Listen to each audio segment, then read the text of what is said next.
The Florida Everglades. Southern Florida stretches south, dividing the Atlantic Ocean from the Gulf of Mexico. Stretching further south is the Florida Keys. These coral islands are the southernmost part of the United States.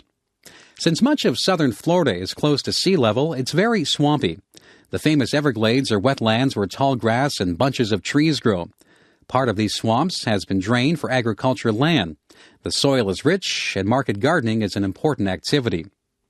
The Everglades that remain are too wet to be used for farming. The Everglades are a river of grass.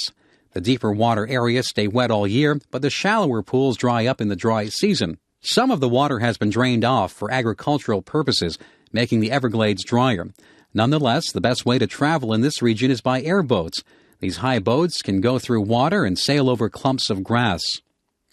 Besides the wet grasslands, southern Florida has smaller areas of tropical forest.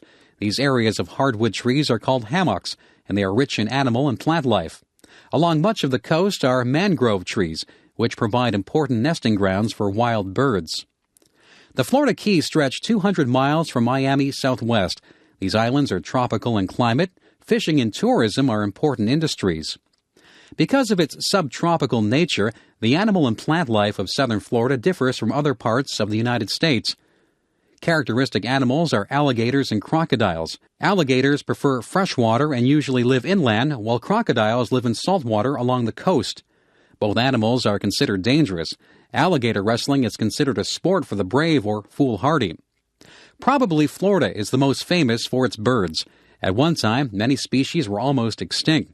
Their long feathers were used on women's hats. Now the law protects them. Florida has at least 6 species of herons, several egrets, wood storks, white ibises, and cormorants. Characteristic Florida birds are the purple gallinule, the aninga, the limpkin, flamingos, and roseate spoonbills. Many of these birds are notable for their size, coloring, and interesting habits. Notable animals include the key deer, a miniature form of the white-tailed deer. There are also panthers or cougars, bobcats, marsh rabbits, mangrove squirrels, round-tailed muskrats, and the manatee. Naturally, the Everglades are home to many reptiles. Snakes are common, both water snakes and land species.